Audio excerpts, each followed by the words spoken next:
Hey everyone, welcome back to the podcast. Today we're talking about something super simple, but honestly, a lot of people get it wrong. Ooh, this sounds like a call-out episode. Kind of. We're talking about how to talk about yesterday in English, like how was your day? What did you do? Simple stuff, right? Should be simple, but I've noticed a lot of learners panic the second someone asks them, "So, how was your day yesterday?" Exactly. And by the end of this episode, you're going to be able to answer that question like a native speaker, smoothly, confidently, no hesitation. I love that. Okay, so where do we start? Let's start with the basics.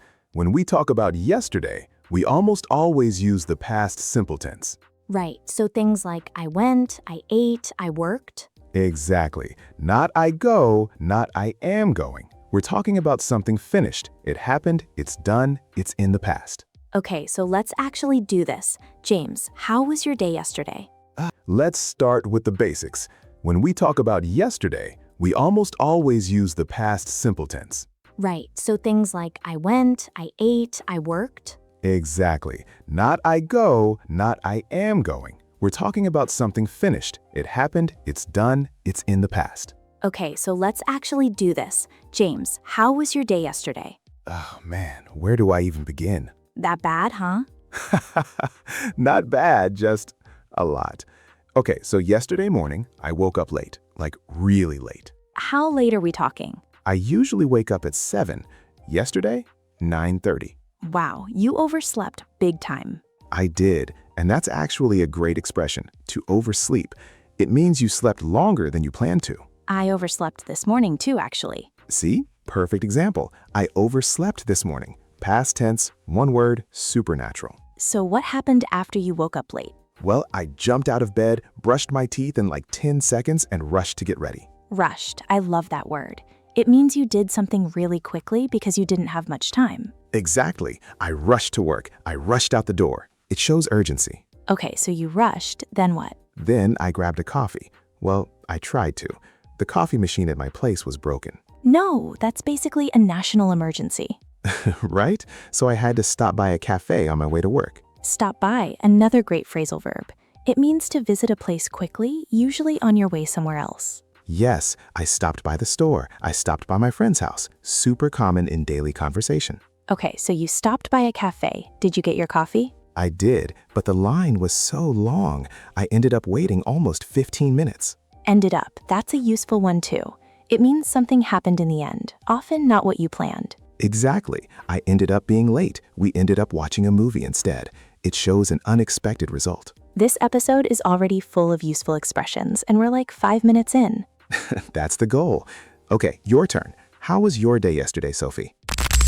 Okay, so my day was actually pretty calm, surprisingly. Oh, lucky you. I know, right? So I woke up around 7, did my usual morning routine, coffee, a bit of stretching. Look at you being all healthy. I try. Then I sat down to work for a few hours. What were you working on? I was actually preparing notes for this episode. No way, really? Yeah, I wanted to make sure we covered all the important expressions. That's so meta. We're literally talking about preparing for talking about yesterday. Exactly. Anyway, around noon, I took a break and went for a walk. Nice. Where did you walk to? Just around my neighborhood. Nothing special, but it helped me clear my head. Clear my head. I love that expression. It means to relax your mind, especially after thinking hard about something. Exactly.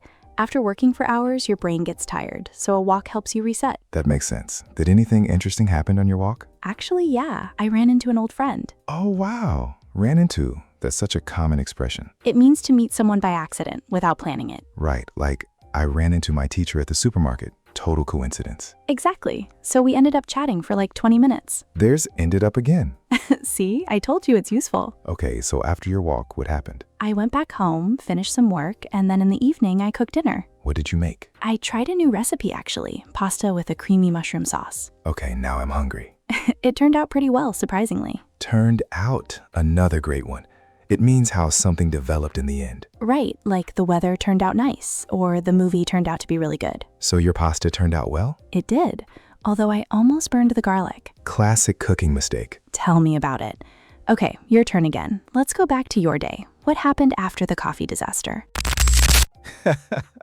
Okay, so after I finally got my coffee, I rushed to work. Again, rushed. And I made it just in time for a meeting. Phew, close call. Yeah, exactly. Close call. That's a great phrase, too. It means something almost went wrong, but it didn't. Right, like, I almost missed my flight. It was a close call. Exactly. Okay, so the meeting went fine, nothing too exciting. But after that, things got a little chaotic. Uh-oh, what happened? My computer crashed. No, Yes, right in the middle of an important task. that's every freelancer's nightmare. Honestly, it is. I had to restart everything and redo about 30 minutes of work. Redo, meaning to do something again because it didn't work the first time. Exactly. So that put me in a bad mood for a bit. Understandable. Did anything cheer you up? Actually, yeah. My friend called me during lunch, and we ended up talking for almost an hour. There's that phrase again, ended up. I guess it really is one of the most useful expressions for talking about the past. It really is. Okay, let's pause for a second because I think this is a perfect moment to remind our amazing listeners. If you're enjoying this episode, hit that like button and subscribe to the channel. It honestly helps us so much, and it helps more learners like you find these lessons. Yes, and if you're new here, welcome. We do these natural English conversations every week to help you sound more confident and fluent. Exactly. Okay, back to the story. So your friend called, you guys talked for an hour, then what? Well, after that call, I felt a lot better. Then I wrapped up work around 6. Wrapped up, meaning to finish something? Exactly. I wrapped up the project, or let's wrap up this meeting. Super common in work conversations. So you wrapped up work. What did you do in the evening? I met up with a couple of friends for dinner. Oh, nice. Met up with, another phrasal verb. It means to meet someone, usually planned in advance. Exactly. I'm meeting up with my sister tomorrow. It's very natural in spoken English. So where did you guys go? This little Italian place downtown. Honestly, the food was amazing. What did you order? I had a margarita pizza. Classic choice. Can't go wrong with that. Exactly. And we just talked, laughed, caught up on life. Caught up, meaning you talked about things that happened since you last saw each other. Right. We haven't seen each other in months, so we had a lot to catch up on. That's such a useful phrase, especially for reconnecting with old friends. Definitely. So yeah, that was basically my day. Started rough, ended great. I love that. It's such a relatable story, too. I think a lot of our listeners have had days like that. Rocky start, but it gets better. Exactly. And that's actually the beauty of talking about your day in English. It's not about having perfect grammar. It's about telling a story naturally. So true. Speaking of grammar, though, should we go over a few important points? Yes, let's do that. So first, past simple verbs. Some are regular, like worked, cooked, rushed. You just add ed. And some are irregular, like went, ate, woke up, had. Exactly. Those don't follow a pattern, so you kind of just have to memorize them through practice and listening. Which is literally what this podcast helps you do. Exactly. The more you listen to real conversations like this, the more natural these verbs become. Okay, here's a question I think a lot of learners have. What if you want to talk about something that happened before something else, like 2 past events? Ah, good question. That's where past perfect comes in. For example, by the time I got to work, the meeting had already started. So, had already started shows that happened first. Exactly. It's not super common in casual conversation, but it's useful when you want to be specific about the order of events. Should learners worry about mastering that right away? Honestly, no. Focus on past simple first. That's what you'll use 90% of the time when talking about yesterday. That's reassuring. Okay, let's do something fun. Let's give our listeners a quick challenge. Ooh, I like this. So listeners, pause the video right now and try to answer this question out loud. What did you do yesterday? Try to use at least 3 past tense verbs. And bonus points if you use one of the expressions we mentioned, like ended up, stopped by, ran into, or wrapped up. I genuinely think speaking out loud, even alone, makes a huge difference. It really does. It trains your mouth and your brain to work together quickly. Exactly. Reading is good, but speaking is what builds real fluency. Okay, let's go back to our conversation a bit. James, was there anything unusual or surprising that happened yesterday? Actually, yes. Something kind of funny happened at the cafe. Oh, tell me. So while I was waiting in that long line, the barista called out an order and like 3 different people stood up. No way. Yeah. Turns out 2 other people were also named James, and there was a Jane too, so everyone got confused. That's hilarious. Turns out, there's that expression again, used differently this time. Right. Here it means it was revealed or we discovered. Such a flexible phrase. Okay, your cafe story is honestly better than mine.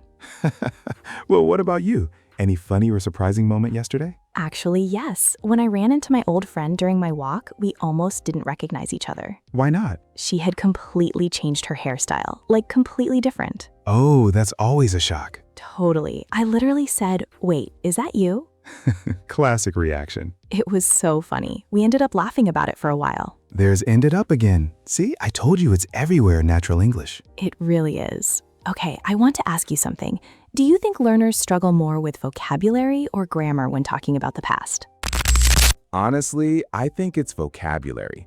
Most learners know the grammar rule, add ed, use irregular verbs, but they struggle to describe things naturally. That's so true.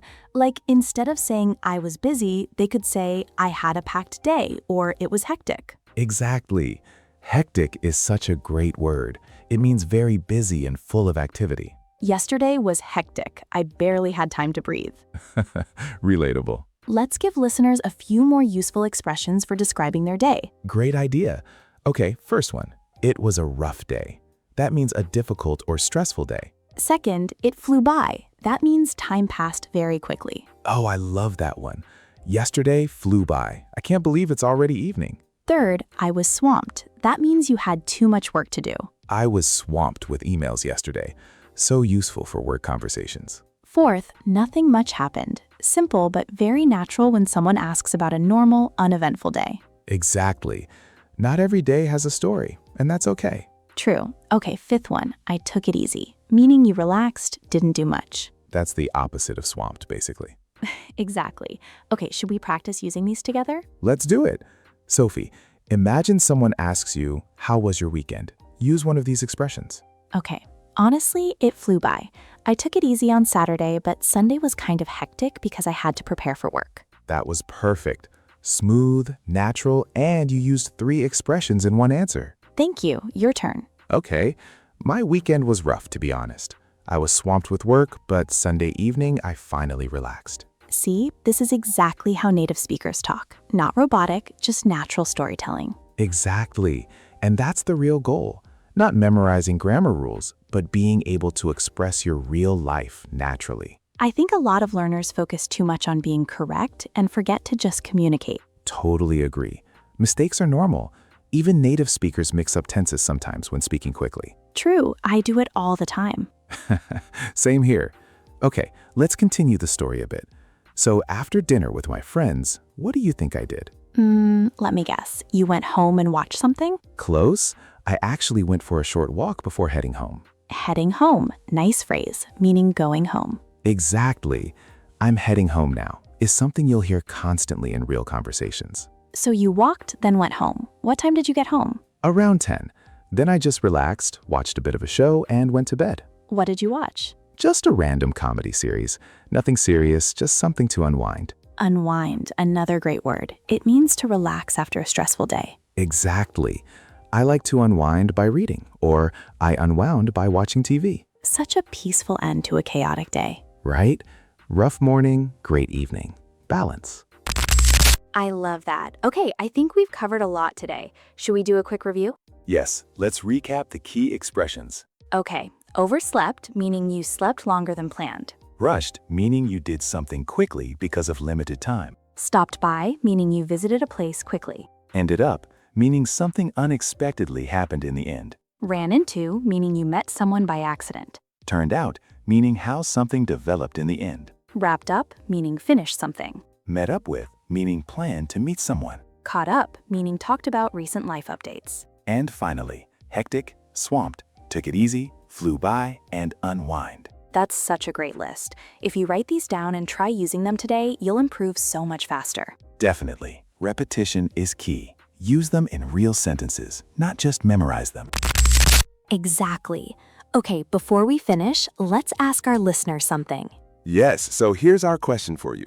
What was the most interesting or unusual thing that happened to you yesterday? Try to answer using at least 2 expressions we talked about today. And don't worry about being perfect. Just focus on communicating naturally. Tell us in the comments. We genuinely love to read your stories. Yes, and if you enjoyed this episode, make sure to like the video and subscribe so you don't miss future episodes. We post new conversations regularly to help you build real fluency, not just textbook English. Exactly. Real conversations, real expressions, real progress. So, what do you think? Was your yesterday more like James's chaotic morning or more like my calm afternoon walk? I think we both know which one sounds more fun to listen to. Definitely yours. Okay, that's it for today's episode, everyone. Thank you so much for listening. And remember, speaking confidently isn't about perfect grammar.